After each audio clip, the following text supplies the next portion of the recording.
back, guys, to episode 4 of this board game design podcast. I think we might have settled on the name now as well. My darling wife has thought that Boarderline Genius could be a good name for this podcast. So one of them doesn't exist, which is great. So feel free to comment what your thoughts are on Borderline Genius as our podcast name. But by way of introduction, for those of you jumping on for the first time, my name's Andrew, Australian-based game designer who's a creator of the Footy Feud brand that sold about 100,000 copies now, can be found in a range of Australian supermarkets and independents, which is pretty cool. And yeah, basically this podcast and interview system is a bit of a way to give back to the community, and so far featuring local fellow Australian game designers, but no reason why we can't extend reach in time as well. So tonight, guys, super excited to have Keith Franks from Cutlass Games on the call. I think really unique example tonight as well is that we have the game designer of a live Kickstarter project that's currently live at the moment,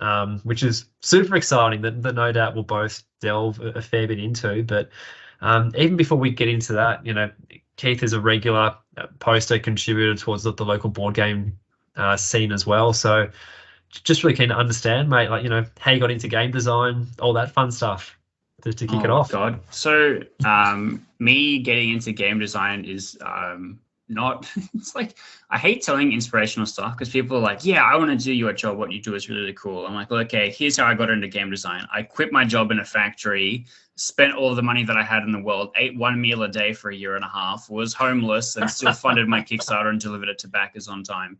Don't do that. Yeah.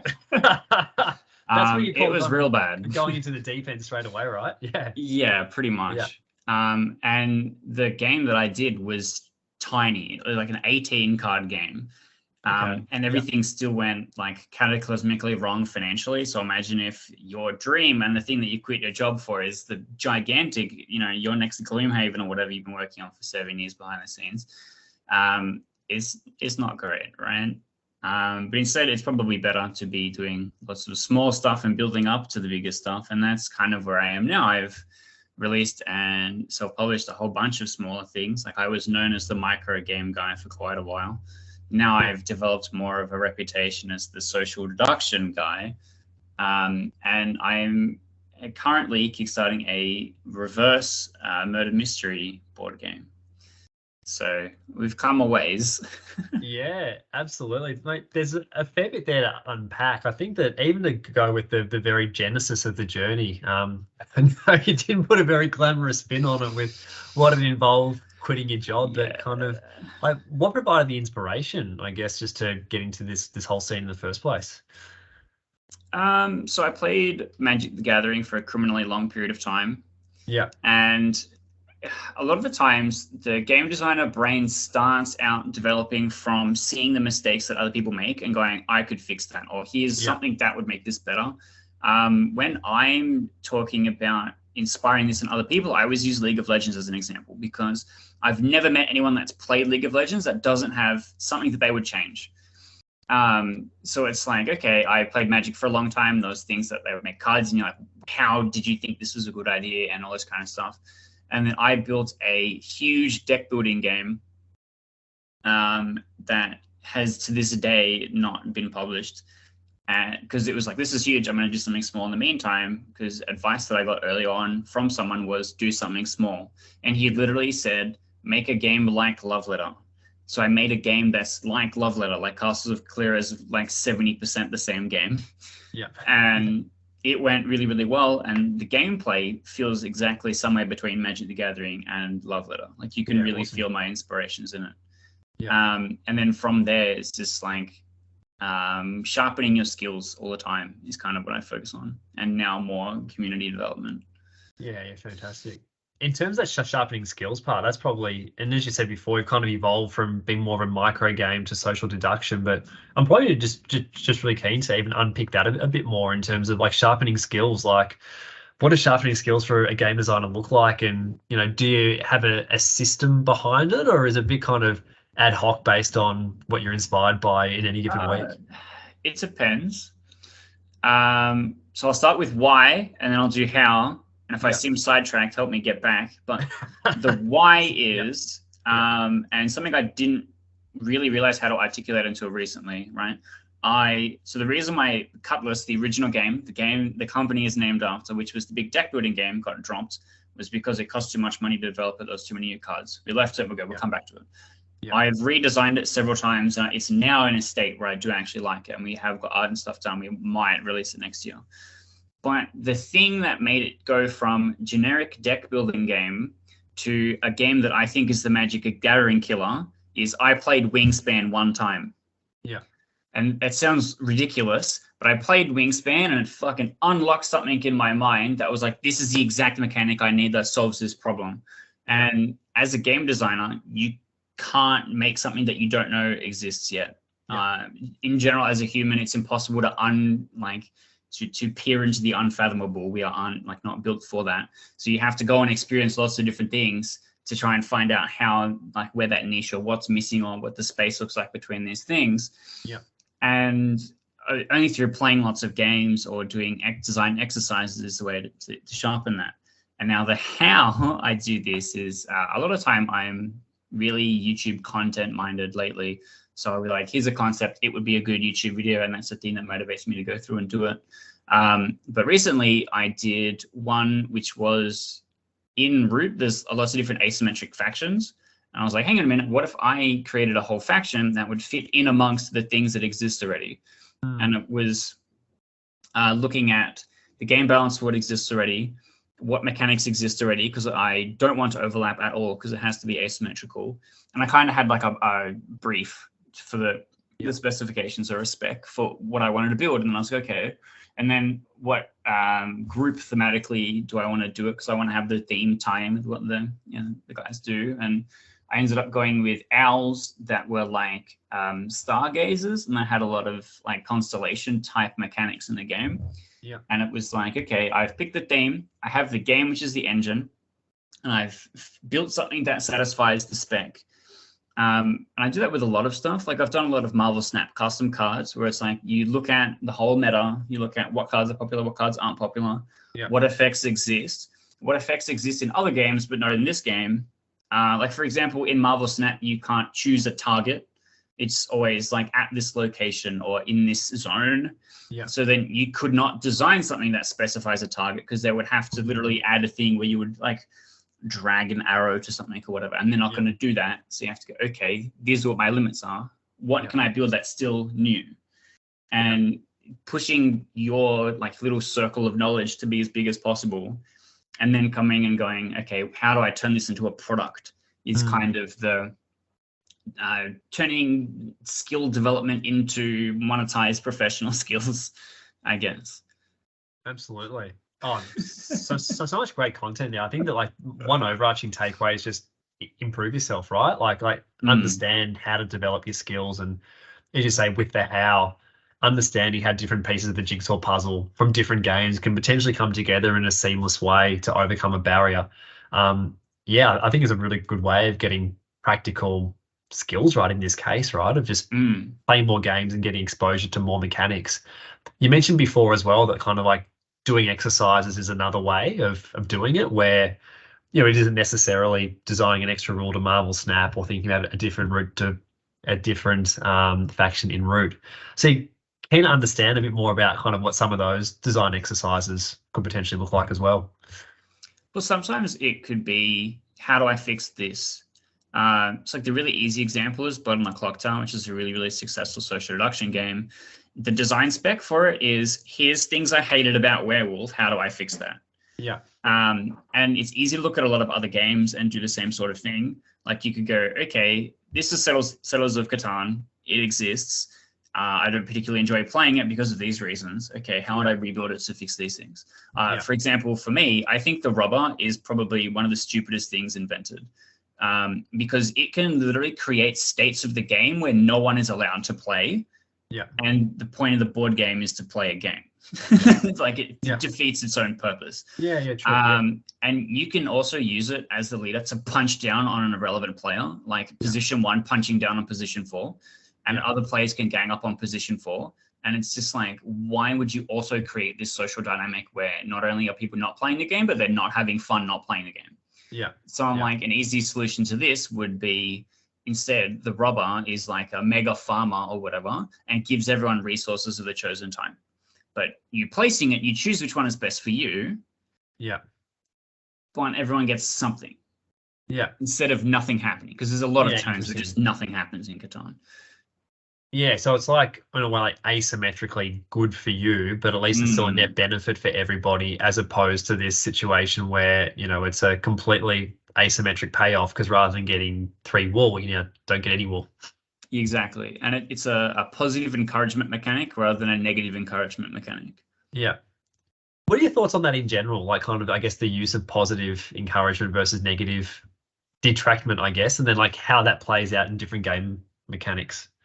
I think it depends on your target market and the experience you're trying to sell. Anything that says skip a turn will make me leave the table. What's the point, right? Like, for example, lately I've been playing a lot of Pokemon TCG. And in the Pokemon TCG, there's pretty much very little interaction during your opponent's turn for me to do. Whereas in Magic the Gathering, you're watching for every single like priority bracket when I can do stuff, right? Yeah. In the Pokemon TCG, if someone's having a really long turn, you're like, I don't need to be here. I could just leave. And then taking that mindset into a regular game, like Exploding Kittens or something like that. If someone's like, here's a take that effect, that means that you don't get to have a turn, I will leave. What's the point? You have specifically chosen for me to not play this game. And the designer has given you that power and should not have, which is like different from taking an extra turn, right? It's the exact same thing. The space that you would have had, the time that you would have had in order to perform actions is now occupied by me additionally, but it's worded positively instead of negatively, right? Yeah.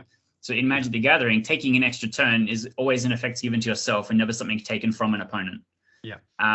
But in every Take That game, it's always you skip a turn. It's always specifically worded in such a way that is a negative feedback for the other person. And I hate it. And there's no point to that. And I think that what you want to do is encourage people to have fun at as many points as possible, because I think, quoting a friend here, PDC Hayward, was like, at every opportunity, people will choose to not have fun, and you need to do as much as you can to encourage them to have fun. Yeah, that's good. Yeah. Don't hate me if that's a misquote, but that's something I think about a lot. Yeah. But it sounds like it's a really good frame up for even like the types of games that you enjoy making and you enjoy playing, right? So I think that, as you said, like knowing your audience and knowing what's going to bring your audience to the table, what's in it for them, right? Like how they're going to have fun. Well, how do you match up against what exists, right? Yeah, it's also a really important consideration in terms of it as well. Just even going back to one of the points you said before about you're known as the micro game guy, and then that's evolved to social deduction. Like, help our audience kind of understand that journey. So I guess you kind of started with micro because you realized, just the scale of producing big games from both a cost perspective, but also wanting to refine your skills. But yeah, kind of what did that then look like going into micro? What were some of those games that you made, and how's kind of that general evolution, since gone?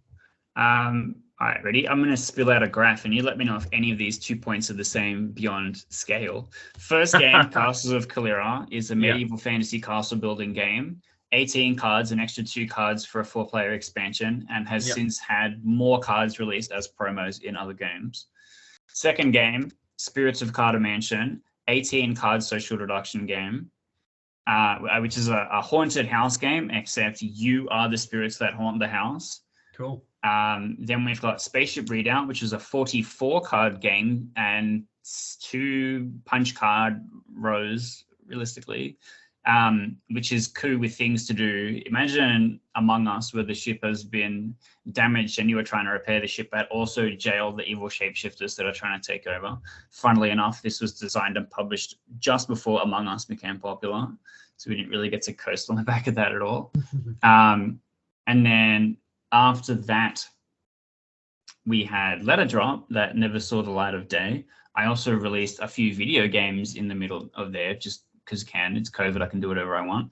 And then Letter Drop is the exact middle of the Venn diagram between Connect 4 and Scrabble. Okay. Which literally has like a tray and it has no cards in it. And then Murders at Tealwoods Manor, which is the most recent project, has 2 boards, has 39 cards, not including reminder cards. So I think it's 54.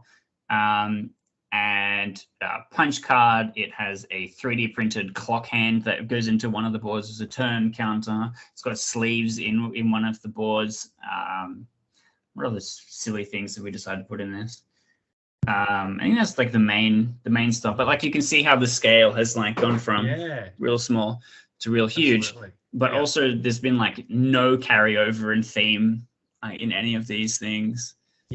Despite being pretty similar in genre for like a big chunk of them. Yeah. And kind of help me understand, I guess, like the rationale behind that evolution as well. Has it been more of a, like, as you've accumulated more skills, you then like added different components in, or have your interest in games and hence your design tendencies evolved with it? Combination of the two, none of the above? I think how brave I've been about how big I want my game to be has been entirely about my financial situation. Being entirely self-employed and self-funded and being on Centrelink for the first maybe 40% of my career is basically like, how many meals am I willing to skip to put into money for this game? Like, Castle of Kalira was like that. Spirits of Carter Mansion was like that. And Spirits of Carter Mansion was a lot of money invested for 0 return. And then Spaceship Redoubt was like the turning point where it actually started to come back again. At the same time where the 1000 print run of Castles had broken even. And so like after that, it was like, okay, now actually we can maybe take risks and try other bigger things. Yeah. That makes sense. And kind of how have you found the journey as well of taking those bigger risks and kind of, you know, maybe striking out a couple of times or hitting a few home runs to keep the sporting analogy going. But yeah, how's your risk appetite evolved, I guess, then as you've been kind of evolving through the journey? I think it's hard. I'm generally really risk averse as a human being. And so I have a slate, right? Like a movie producer would or whatever. I have a slate, and the idea is that it's exactly 12 months. And I will pick a project and I go, okay, in this time, I'll do all of the development and maybe a Kickstarter or whatever. And that's dedicated to this game. So last year was Let It Drop. The year before that was Winning Love by Daylight. The year before that was Spaceship Redoubt. Next year is probably Cutlass game. And the entire 12-month period is dedicated to getting that game and getting that game out. And then after that, whether or not it gets manufactured or it fails or whatever, I'm on to the next project because the slate is prepared. So it doesn't matter either way. There's still things happening. And trying to determine what goes on the slate is kind of the risk factor, right? Because I don't just make one game. I'll have a bunch of stuff, and I literally make videos where I'll make stuff that I will just put on the shelf or put in the bin afterwards and never see or hear from again.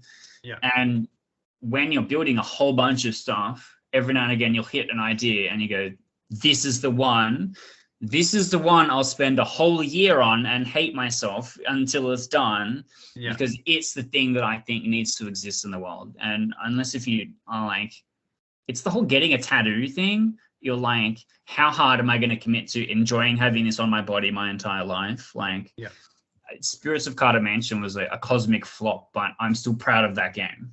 Like, it did things that no other game has done to this day, and it's bad. So you just have to get to a point where you're so confident in a product that there is no risk, because win or fail, it's still developing your skills, furthering your career, making connections with creators, all this kind of stuff. Like in the movie, the producers, they were like, you could make more money with a flop than a hit. And sometimes that is still true in the board game industry, because a lot of the stuff that you collect along the way is way more valuable than actually selling a product at that time. Which is also crazy to think about. 100% right. But I think that you kind of raise a really important point, which is like how you define success. And at the end of the day, like, you know, success in its most simplistic form can be quite binary, but it's like, what are the learnings? What are the skills that you've generated? What's the composition of that slate been? How would you change the composition of that slate next time, knowing that it's an annual process that you're committing to, right? So if you're not taking anything away from how that slate has performed, or to use the more positive frame, what can you take out of that slate to then better chance to have a better likelihood that the next slate will be a success? Yeah, and especially because I'm in mixed media also. Like all of my video game stuff is done way, way better than all of my board game stuff. To the point where my video game stuff is funding my board game stuff. That's really cool. Yeah. Which is a whole weird experience on its own. But I think it's like, all right, it's one of those things that's hard to really quantify where the value is, right? But success for me is when I started out, I had no money. I was pretty much homeless. I was couch surfing while I did the fulfillment for Castles of Calera. And technically unemployed. Centrelink doesn't recognize running a business that doesn't make any money as employment. Now I do board game design full time. As you can see, I have an apartment I'm in that I have decorated with posters of my games. And to give some context, at DevCon, an annual developers conference that we have, which is run by the TGDA, last year we had one of the guest speakers be like, hey, show of hands, who actually does this full time, is not a hobby designer, makes enough money to do this full time. I can't remember exactly what the question was, but it was like basically like who is like, this is their main thing. And there was 3 of us.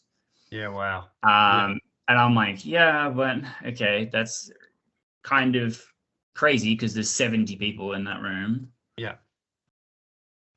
So I gotta feel pretty good about at least that.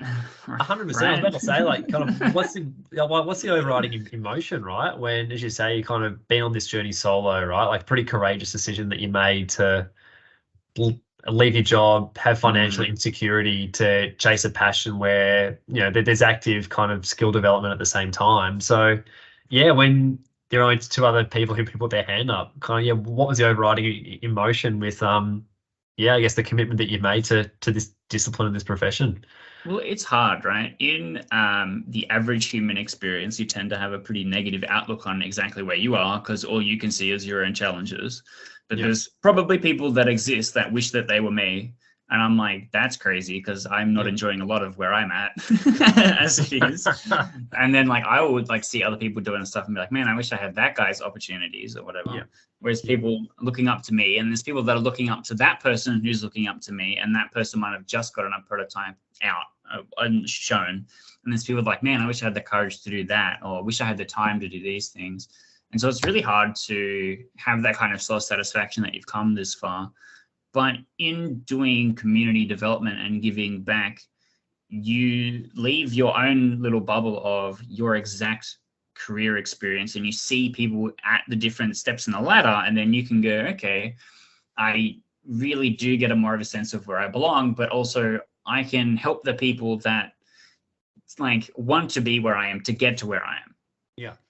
Because when I started out, I only had people that were harmful to my career and very unhelpful and took advantage of me. And I got scammed like a lot really hard early on, which is really bad. Like, for example, I had a professional consultant come onto my campaign and they charged me more than they're manufacturing for my game. So you can imagine me, who was on Centrelink at the time, struggled with that. And so obviously, and that's for advice, right? I'm at the point where I'm giving out literally as much advice as I can possible per minute. To anyone that'll ask, I like run a playtesting event once a month where I'll like run people through literally everything from just not just design stuff, because that's one hat. But like there's so many other things to do, and part of the skill sharpening as well isn't just design. Like it's me being in Photoshop 6 hours a day. It's me being in video editors 6 hours a day sometimes. All these things. Networking is a skill, like as well. See 100%. This podcast, this video I'm on, this is networking. You watching it, I'm networking with you, but parasocially, realistically. It's all important, and it all comes together to make this silly little game that you've made be played by someone in a country you've probably never heard of. And it's insane how, like, to see the whole big picture is really crazy when most people are just like, yes, what if Settlers of Catan's rubber was slightly better and I rethemed it to be Star Trek or whatever? Like, it's so cool, right? But I think that whole premise of having to wear different hats, right? Like it probably comes more naturally or unnaturally to some of us. help me understand kind of even your take on having to wear different hats. Like, is it something that you get energy out of? Is it a necessary evil?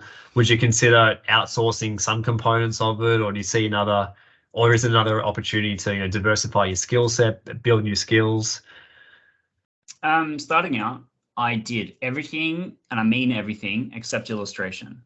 Yeah. Because that was the one thing that to get to a level that was good enough for a published game would take too many hours of skill development because I have no skill base for that. A lot of other stuff I had existing talent for. I was a semi-successful DJ for a period of time. So I had inbox people, bro, I checked my SoundCloud before and I knew what marketing was like. Yeah. And going from figuring out how those things are applicable to then going to, okay, I have a product, I'm developing a product, I have to get all the art together, how is that assembled? It was all about me being poor and turning hours into money in any way that I could. So any job that needed to be done, I couldn't afford to have someone else do it, I would do it myself. Yeah. And so I have a lot of these skills, and when it comes to doing stuff more recently, I'm like, okay, I can do this, but can I do this to a level of good enough for what I need? So for example, a friend of mine, Jason, big shout out, my homie, the graphics designer. Lately, I'm like, I could do this, but can I do it good enough? Yeah. Can I do it good enough that it saves $200? Is the $200 worthwhile being spent on something else for this thing to be 60% as good as it should be, or whatever? You know what I mean? Yeah. I think about the dollar economy for my time as well as my skill set a lot. And so for some things, I'm good enough for what I want it to be. And like, okay, I don't need to spend money on that. Like video editing, I'm like, look, a lot of the time, it doesn't super matter how smooth and clean it is if it's just going to be uploaded as a raw VOD or something like that. Yeah. Anyway, so I weren't super bothered with that. But if an editor was like, I will take live stream content or like big long footage and create lots of TikTok stuff, I'm like, that's a skill I don't have, right? Yeah. And so getting a graphic designer, I'm like, look, this is a level of polish I want from this product that I can't do myself. Or because I use a really old version of Photoshop and I only know maybe 20% of what the buttons do. Yeah. But it's enough to do what I need. You know? 100% right. But I think for me, like, it's a really important consideration. The whole like, can I do it good enough, right? Like that's almost as simple as it comes down to, right? Like, it can what's the outcome that I'm chasing? What's the financial cost of that outcome? And it's just said, like, kind of, is the juice worth the squeeze on that one?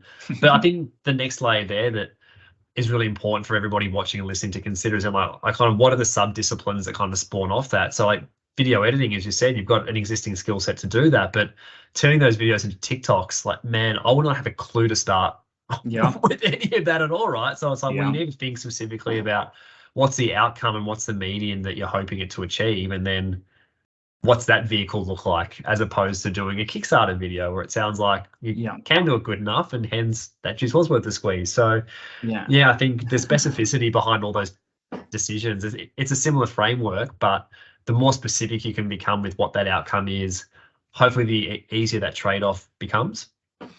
Yeah, I like to think of it as, imagine you're a character in a game like D&D, right? You have all these stats. Some of them are good. Some of them are not good. In your party of people, and let's pretend that your party could be infinitely huge, because your party is how well you've networked and it's not just the 3 people in the room with you. And you go, okay, I've got a really, really high game design stat or video editing stat or whatever, let's just say strength and dexterity. I would do the strength and dexterity tasks myself because I'm there and I have the skills to pass the check, to roll it good enough to get it done. But if someone's like, look, you need to do this charisma thing, and you're like, oh, but I am an introvert and I can't talk to people, but I know a guy. And then that person's going to make the role because they're more likely to succeed. It's a lot like that. It's building the skills by either finding people that can do it or learning to do it yourself. And sometimes one is easier than the other. It totally depends on your situation. I like to usually talk about the 2-man team, of which I am not a part, but I have seen many that have worked really, really well, right? And the 2-man team is the super introverted game designer who specializes in the product development, does the playtesting, knows all the version history, all that kind of stuff, designs an amazing product. And the second person is the super extroverted salesman. He does all the networking, he does all the marketing and all this kind of stuff.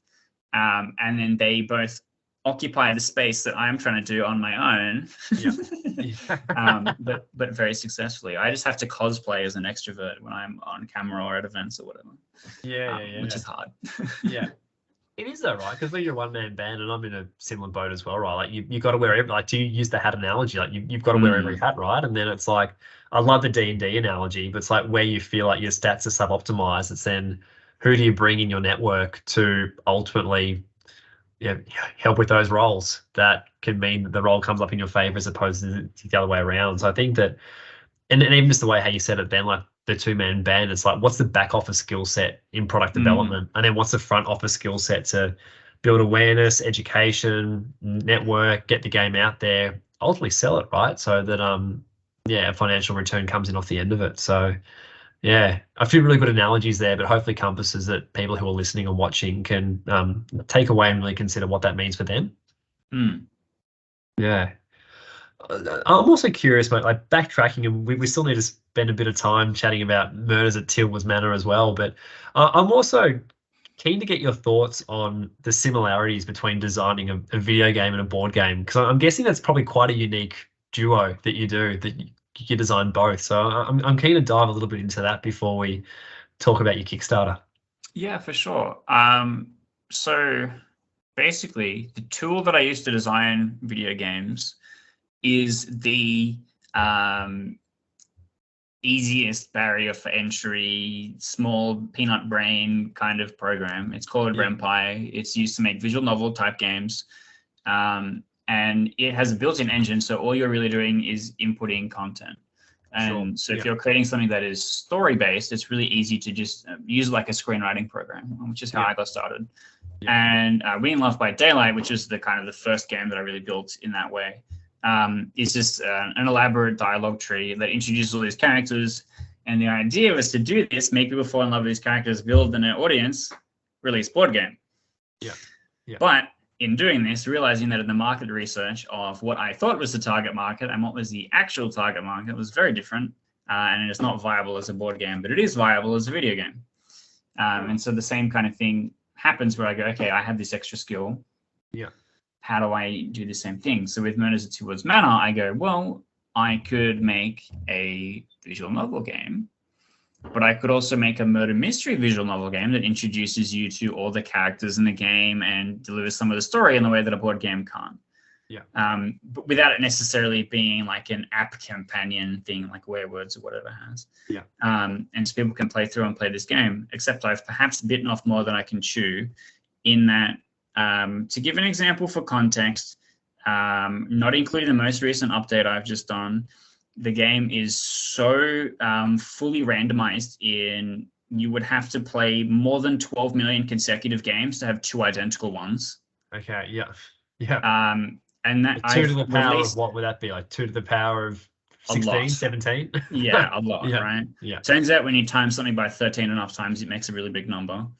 And since then, I've released another update, which is bigger than the existing content. So I think it would be fundamentally impossible for two identical playthroughs of the game to exist. And the way that I've done that in all the randomization is writing in every single possible outcome. And if anyone knows anything about coding, that takes a really long time. It's really inefficient, and you just should not do that.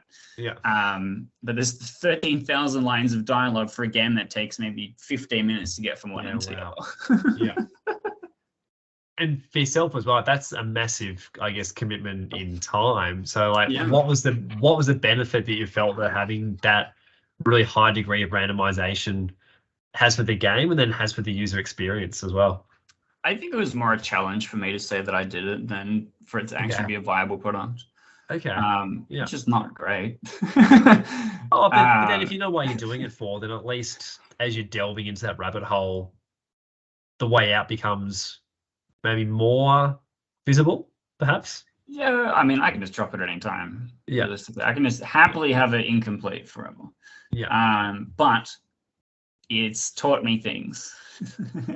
I think that is a worthwhile trade-off, because I might develop another game that's got more randomization in it, but is not obscene or is like that.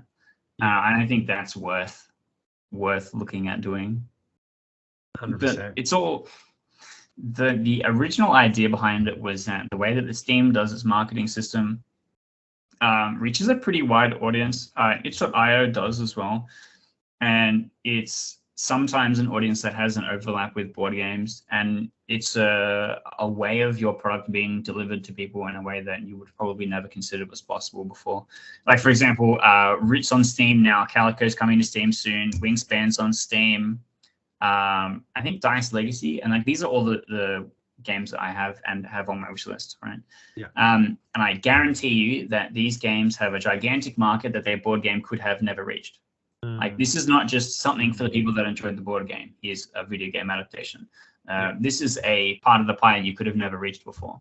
Yeah. And so the idea was to do that first and then try and convert that to sale for the board game. Yeah. And I think the interesting kind of area and takeaway there is that there's synergies between the two, and that you can use one to build complementary skill sets and then ultimately have a positive impact for the board game design scene as well. Now, you did mention before Murders that came through, so run me through a bit about the inspiration behind the game, putting a Kickstarter together, how that process is run as well. So I'm a big murder mystery fan. I've been really enjoying Knives Out, Glass Onion. There's kind of a resounding feel like it's in as a genre. Like, they've just remade a bunch of the classic Agatha Christie stuff, which has been really good, and I've been really excited about that too. And I'm like, okay, and I mean, like, social deduction games in general are kind of trending towards more being kind of popular. And so I'm like, okay, I want to create a murder mystery game, but it wasn't like I walked into it with the intention of that. The thing that spawned Murders at Tealwoods Manor was I was having a conversation with my partner at the time, and we would often joke about game design things. Like, Let It Drop was literally a joke that I told. I was like, what if we played Scrabble on a Connect 4 board? And I was like, I know, actually, I'll just make that game. That sounds great. And then Murders at Tealwoods Manor was based around a house party board game, but it was like worker placement. And where you put your person in the house was the effect that it gave. But it had like more jokey kind of satirical sitcom type stuff. Like, waiting in line for the bathroom was a space that your person could be put on and stuff like that. And I was like, hang on a minute. What if it's a revision of Cluedo? Because Cluedo has this great big house that's meaningless, basically. What if the house was everything and the characters were like just the victims or the investigator or the murderer or whatever? And so in Murders of Tealwoods Manor, the board and placing workers onto the board is how you interact with everything. And then where they end up at the end of each hour is who dies. So if the murderer is alone with someone in a room, they will kill that person because they just can't control themselves. And that's how you figure out the game flow. But it's all like deduction in where things are, what you know about where things are, where maybe the other players have put things without it being social deduction, which is like, is this person lying to me? Is this person evil and therefore should I ignore them? It's more like mechanical deduction, puzzle solving in a way, which I much prefer these days. How do you incorporate the puzzle kind of, the puzzle solving element within the game as well? That, as you say, maybe from the outside looking in, appears like it's a very different theme or mechanic. It's much less a puzzle in itself, specifically presented to the player on setup. It's more trying to figure out what the actions the other players have done have interacted with the game state. So, like, if you remember the classic game memory, which is like a grid of 6x6 or something, and you have two matching tiles. You flip over two tiles, and if they match, you get to remove them. You flip over a tile, and it doesn't match with the second one. You turn it face down, and you keep going. So imagine this, except one of the tiles is the murderer, one of the tiles is the investigator. The investigator wants to try and find the murderer and kill them so they stop killing other people. The murderer wants to kill every single person. But then also you've got cards that say, I want these specific people to die or live. And so you're like, okay, I need to remember where my 4 people are. I need to remember where the key people are. And I need to figure out where I'm going to put them or where they're going to be, and things will move around and all this kind of stuff. So that's kind of the major puzzle solving element, but it isn't like, oh my God, I have to remember every single thing. Like, there's mechanics in the game that make it easier for you to follow that kind of stuff. But I think it's really interesting because a lot of the times, either you'll discover players that are super socially minded, right? And they'll be like, you did that. Why did you do that? I was confident you were interested in this other thing. And I'm like, here's the news, buddy. I'm running a demo of the game. I have no stake in my victory or defeat. I'm just doing stuff. But it's funny to see other players react to the choices that you make and stuff like that in their interpretation of what the game space is supposed to be. Because there's like puzzle solving, and then like player deduction is like, like putting them together is a higher thing, and a lot of depth to a game that people wouldn't expect has a lot of depth to it, I guess. Yeah, absolutely. And even kind of touch on a previous theme, right? That like you spend 12 months working on a game, like how much of that would be spent on the playtesting journey, and then like if you comment a little bit on the feedback that you got through playtesting, but like what specific, I guess, how long do you spend on playtesting? What specifically are you looking for out of playtesting? And then like, how did you use some of that early feedback, especially the stuff that surprised you to think about, or like, do I want to adapt the game off the back of it? Or am I actually really comfortable that the choices are materializing in this way, even though I necessarily didn't anticipate it? I guess it depends on the project. So for example, Castles of Clyra, I wrote and designed the entire thing in the notes pad on my phone over about 2 hours while I was struggling to get to sleep one night. And basically it was like, this is the major mechanic of how the cards are handled. This is how scoring would work. And this is what the 7 different cards do. And from that moment to the final published season 1 of Castles of Clyra, 1 card changed entirely, and 1 card had an extra line of text added to it. And so normally I'll have like a really, really strong spec because I'm pretty good at analyzing how things will match up together, how things will fit in the same space. From playing games like Magic the Gathering, you're like, if I'm adding this card to my deck, what does it do to my, like one of the 4 copies you could have, right? Why would I choose one? What kind of statistic distribution is this going to have? How often am I going to need this effect and stuff like that? Comes into an 18 card game because you're like, okay, there's 18 cards.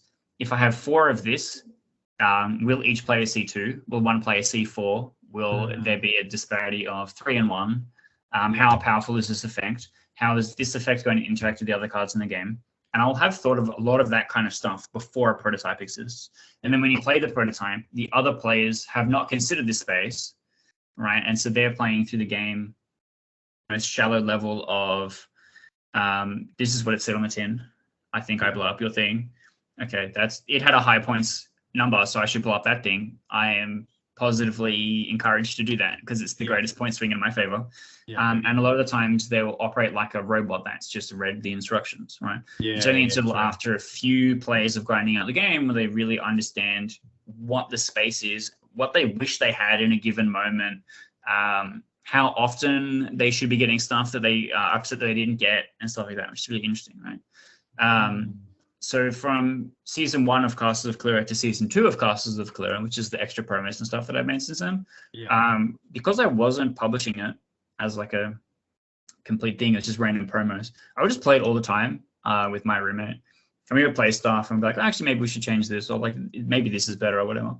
And then like some of the things like, man, you always get this card and it's really powerful or whatever. And I'm like, okay, that is something to consider, right? If they're upset about me doing this thing all the time, maybe that's really powerful and needs to be changed or something like that. Which I think is the feedback you get and what you do with that feedback is not the same thing. Like if someone was like, this sucked, you need to change this thing.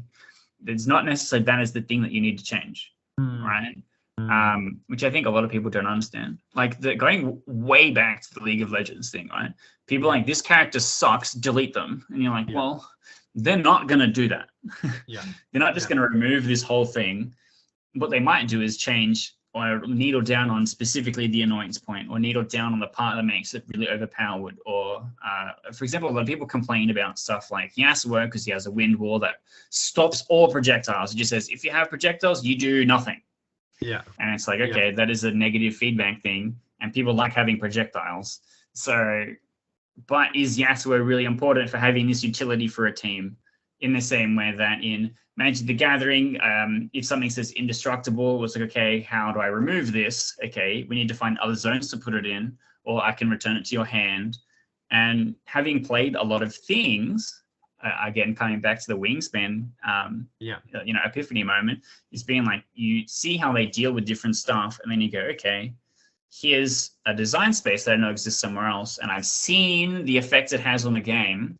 I can use it to solve this problem that I have. Yeah. I find that Magic the Gathering is really good for that, because it's pretty much done everything at this point. They're running out of ideas. Anything else that they add is worse than something they've done before, or broken and shouldn't have been made. And there's a lot of other bigger, heavier board games that will have similar things in it, where it's like, this is the design space. Yeah. Because it's like, a board game is a recipe for cooking, right? Every single person will read the recipe for cooking and go, oh, I don't want that much garlic in it, or this is too much bananas, or I don't know why they're in the same dish. Why did you put garlic and banana in the same dish? And then you're trying to figure out how to harmonize what you think is the best product overall, rather than some player-specific feedback about one ingredient. I use a lot of analogies, all right? No, I think it's fantastic advice and counsel, though, really, right? And I think that, like, even going back to one of your early points about playtesting, if they can't see the context behind why garlic and banana are together, then they're just going to criticize that garlic and banana are together, right? But why I made that choice in the first place, how we got here, is important. Absolutely, right. Or there might be some other incredible additions in this recipe anyhow. I'm trying to think about what examples that could be. But there could be other components in the recipe, right, that actually harmonize it all together, so the garlic and banana actually work. It's just maybe the ratios that need a little bit of mixing, right? But I think it's an interesting point, right? Because it's feedback that I probably... It's probably stuff that it's unpopular to almost even share publicly, right? But sometimes you have to take playtesting feedback with a bit of a grain of salt. I think that, like, especially as you say, like, maybe if something is being misinterpreted because they don't see the full picture, there's an insight in that, and there's a learning in that. It's okay. How do I close that learning loop quicker, or how do I enable the gamer to see the full landscape rather than just the outlines of a black and white drawing, so that their gaming experience can be richer for it? Maybe there's an insight in that, but I think that even the point to understand, well, is this combination that this player has got, is it an outlier, or is it something that's more consistent? You've given already some thought beforehand. It might just be an outlier, so that if a player says something like, oh, I got this combination, you might want to think about how hard or readily that comes up because it felt really rare, but I got it really easily. It's like, well, guys, I've actually done the work. Like, well done. If it was an outlier and you want to go off the back of it. Your 1 in 100 scenario. Yeah, 100%. What I think is important, right, is once the player has said to you is meaningless, how they felt about the thing is really important. And what was the thing that made them feel that way is really important. Because that's what you're designing. You're designing an experience. If it's meant to be frustrating, and they'll go, I was really frustrated, and then I solved it. And you're like, well, that was the point. Right? Yeah. Or this thing sucked, and you're like, well, take that. You're supposed to eat shit. That's the idea. Then you're not going to change that. But the player can't see that. They can only communicate how they were feeling during the playtest. Or a player sees an icon and goes, this was confusing. You go, great. Icon, the thing that made you feel this way, confused. Okay, can I make this clearer or easier to understand? Rather than, why is there a cow in your frog game? Or I saw this thing and it made me angry because I don't like frogs, or whatever. You're like less interested in the statement, more interested in how it made you feel. What was the thing that made you feel this way?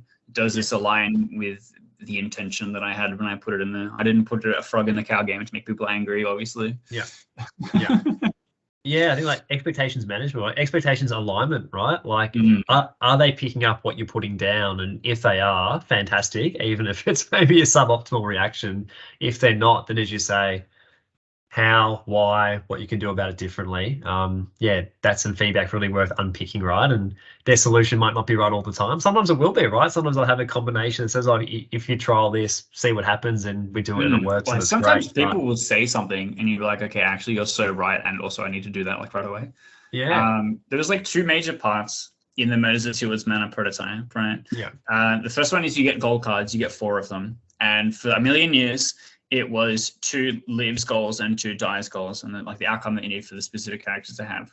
Ever since changing it from that to being randomly drawn, people that have given feedback about the game have said, why is it not 2 and 2? And I'm like, because you played it like that for a long time and it was bad. Yeah.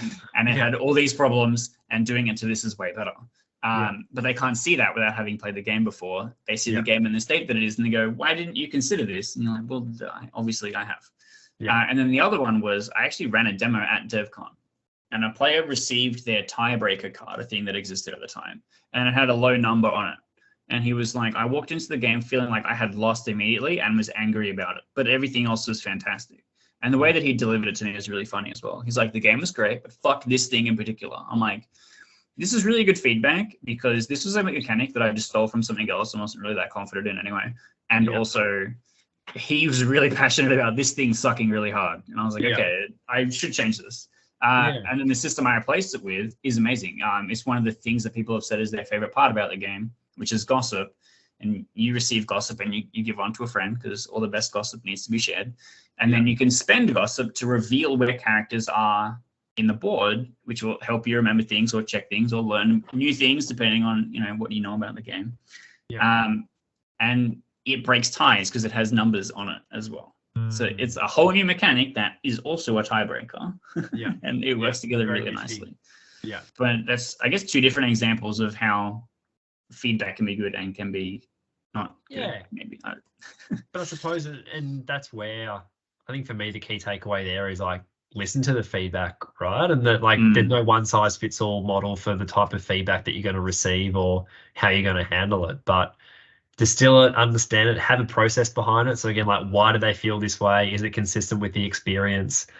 That'll provide a bit of a lens as to whether you really take the feedback on board or not. But again, very specific objective, right? You're not just playing a game down and seeing how it goes. Like, you're really critically analyzing, okay, should I put this in the green light bucket as something I actually want to actually do differently? Or is it, okay, it's a consideration, I'll think about it, but hey, I'm pretty comfortable with my design choice as it is. So yeah, that's really strong. But also player feedback can give you indications of whether you want it to be on your slate.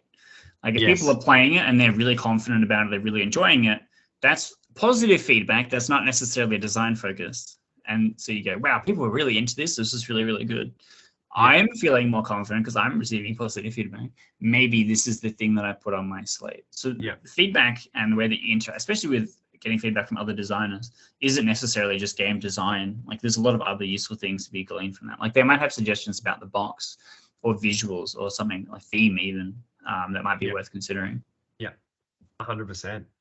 Well, mate, gosh, we could talk about this stuff for hours, right? And I've said to a couple of the other designers as well that I'm sure they'll be back on for a second feature, not before long as well. But on the subject of providing feedback and connecting with other designers, did you have a question for me at all, Keith, or a question for the community that, I can ask the next guest as well? I think the main one, and what's more unique to your experience, is how you were able to get your game into so many places. Because I feel like this is a unique hurdle that a lot of people, either as self-publishing, rely on Kickstarter, and that goes directly to customer, like they don't really interact with distributors or stores that much, or people that send to a publisher, we just never see that part of the interaction at all, right? So I'm curious as to how you managed to secure that.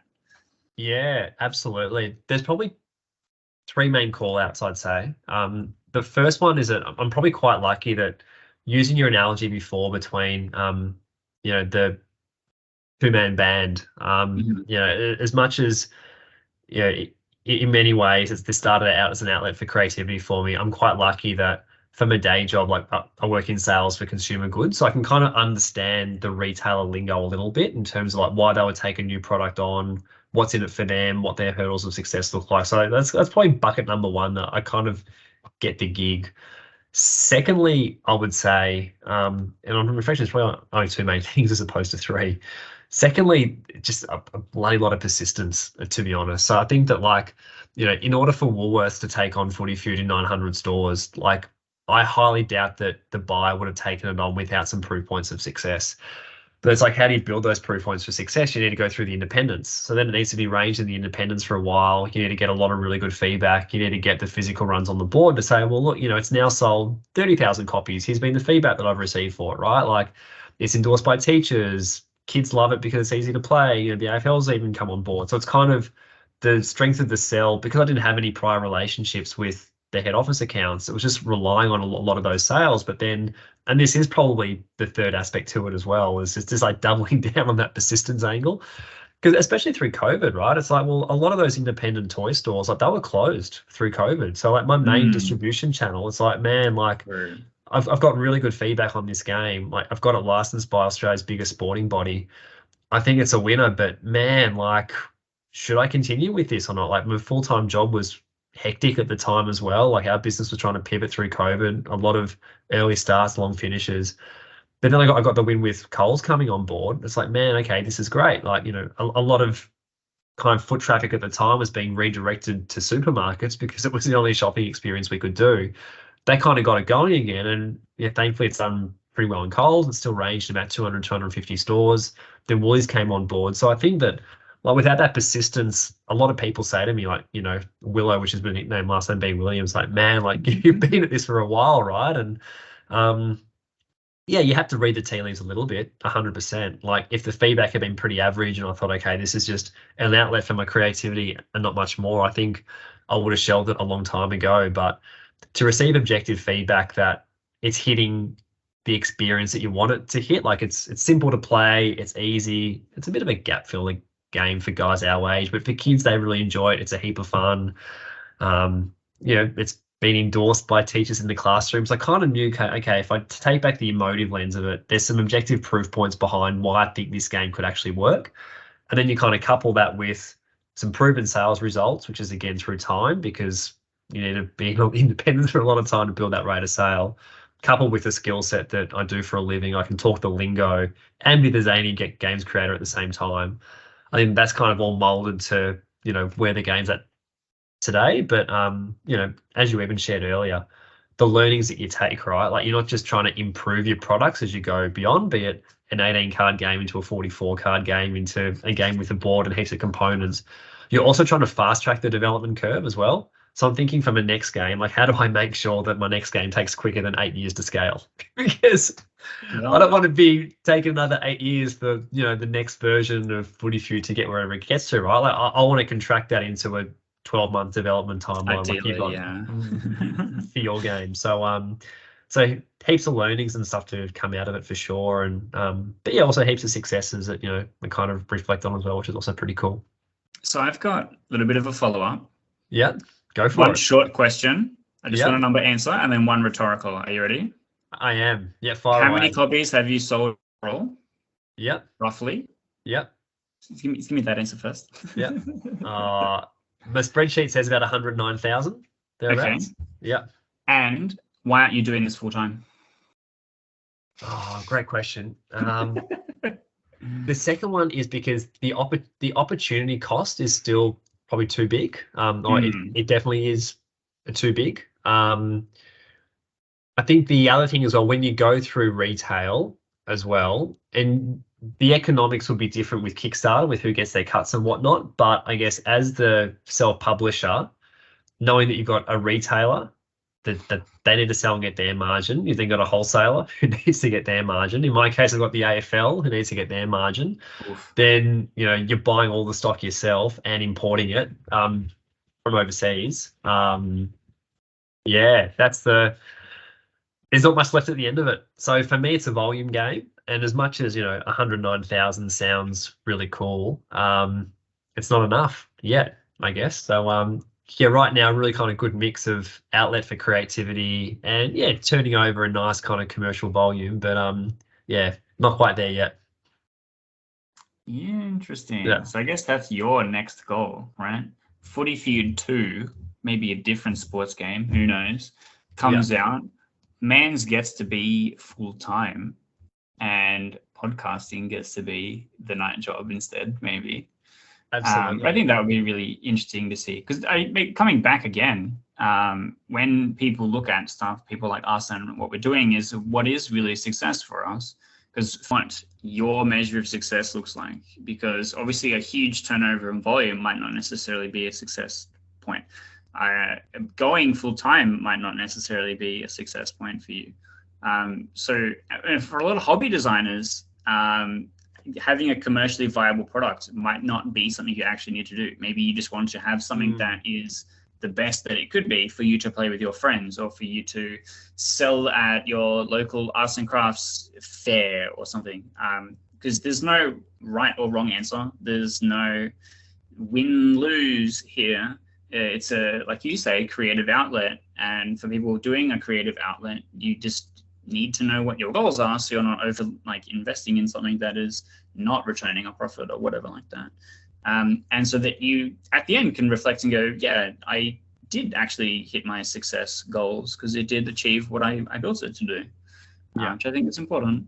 Yeah. It's been a really common thread in kind of all 4 episodes now, like knowing what your why is. And I think we even kind of touched on it before, like how you define success, and that it's very subjective, very individualized, hardly binary. But yeah, I think you touched on a few good things there for even my self-reflection as well. Yeah, I still certainly want to scale the games business. I've got, which can probably be a whole other episode in itself, but a Marvel licensed game coming out in September, which would be pretty cool. Really keen to adapt Footy Feud to other sports with a far bigger global reach. So it's get baseball, get that US Japan market. 100%. I've got so many prototypes here in the study that how to commercialize it, and as you say, like how to have a really systematic way of how commercialization happens. I want it to be far quicker than the 8-year heavily persisting journey that I've been on with this one so far. But the juice has been worth the squeeze, and it's been heaps of fun, which is also important. Well, cool. Well, I think, mate, to wrap up, I think some of the themes that I've kind of taken away from tonight, I think that the first one for me is like always be learning. And I think that, as you said before, like, a phrase that I use is you can't be what you can't see. But then from a game designer's perspective, it's very hard to introduce mechanics that might solve a problem if you haven't seen it played in another game before. So I guess for everybody watching or listening in, just think about your own game experiences, get out there, play more games, experience more, give yourself challenges if you have designing new factions, understand how different games can cross over in order to do that. I think secondly, afterwards, the metaphor of a slate is a really key one, and it kind of goes back on that more recent train of thought regarding how we define success, right? And then how you can take the learnings out of one project to then increase the likelihood of success for another. I love the D&D analogy about all the different stats and how to network or bring more people onto your team who can. Fixed efficiency sounds a bit harsh, but who can bring complementary skill sets to ultimately, improve the likelihood of success. In the D&D party, you don't roll up 4 barbarians and then go and expect to solve every problem with strength checks, right? Yeah. Knowing a rogue, knowing a cleric, and all this kind of stuff is pretty important, I think. Yeah, 100%. So in terms of like knowing what the role is, knowing like, can I do it? Should I do it? What's the cost of doing this? What's the task-specific expertise by doing TikTok videos? Is that something I can learn myself, or should I outsource it? All really key considerations. And I think kind of the last macro topic we spoke about with playtesting, some really good insights there in terms of how to probe underneath kind of the surface level commentary. Is it consistent with the experience that I'm having? Why did a gamer feel like this? Are they getting the big picture? If so, what does that mean? If they're not, what does that mean? And ultimately, how can you create an experience that you want them to have? And sometimes, a combative one might be the right one, or if it's not, then how do you adjust and take on feedback accordingly? So, thanks for sharing such a range of insights across the whole game designing journey. And again, best of luck for Murders that's live on Kickstarter now. Thank you. Going to need it. Kickstarter is a tough beast. But I think the main takeaway for me and doing a lot of stuff like this is I think that if somebody has the want to be a game designer, has the want to make games, you can do it. Anyone can do it. I don't think I'm particularly skilled at anything, and I just see how the things come together and then make something. Yeah. Just make stuff, make art. That's what the point of being a human is. We're good at 2 things. One of them is art, and we should focus on doing that one thing because the other one is war, and I don't particularly like that one. That's a wonderful closing comment.